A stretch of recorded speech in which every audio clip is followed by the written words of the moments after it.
जो खबर मैं आपको बताने जा रहा हूँ इसको ध्यान से सुनना। ऐसी खबरें आपको देश की मीडिया में कहीं पर भी देखने को नहीं मिलेंगी। खबर ऐसी है जिसे सुनकर आपको शर्म आ सकती है।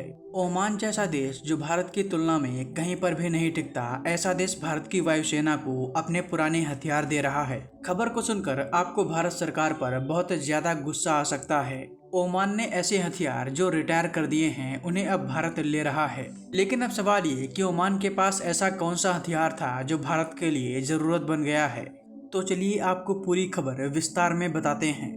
भारतीय वायुसेना इस समय बहुत बड़े क्राइसिस से गुजर रही है। चीन और पाकिस्तान को ध्यान में रखते हुए भारत को 42 स्क्वाड्रन की जरूरत है, लेकिन भारत के पास अभी 30 से भी नीचे स्क्वाड्रन हैं और इनमें भी कई स्क्वाड्रन ऐसी हैं जिन्हें रिटायर करने की बेहद सख्त जरूरत है। एक स्क्वाड्रन में 20 फाइटर जेट होते हैं, यानी भारत को 850 के करीब फाइटर जेट की जरूरत है, लेकिन भारत के पास सिर्फ 580 के करीब फाइटर जेट हैं। इनमें से 86 जैगुआर विमान हैं जिनके अब स्पेयर पार्ट्स भी नहीं मिलते।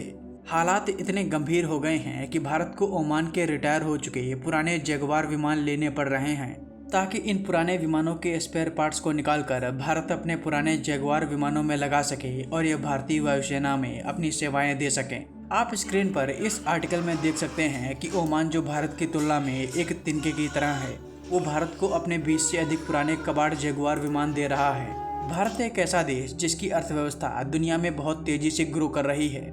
ऐसा भारत जो दुनिया की चौथी आर्थिक महाशक्ति है, वो ओमान जैसे देश से पुराने जैगुआर विमान ले रहा है।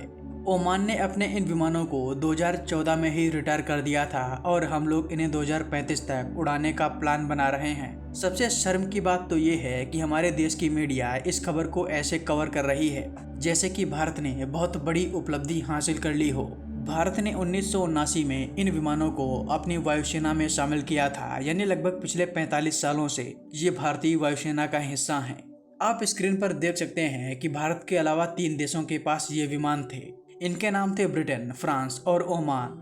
इन सभी देशों ने इन्हें रिटायर कर दिया है, लेकिन भारत इन विमानों का कबाड़ इन देशों से लेकर इनके स्पेयर पार्ट्स निकालकर अपने जैगुआर विमानों में लगा रहा है। फ्रांस ने 2005, ब्रिटेन ने 2007 और ओमान ने 2014 में ही इन विमानों को रिटायर कर दिया था। कुल मिलाकर अगर कहा जाए तो भारत की सरकार को मुफ्त में जनता को पैसे बांटने की जगह भारतीय वायुसेना की जरूरत को पूरा करना चाहिए। भारतीय वायुसेना को फाइटर जेट विमानों की बहुत सख्त जरूरत है।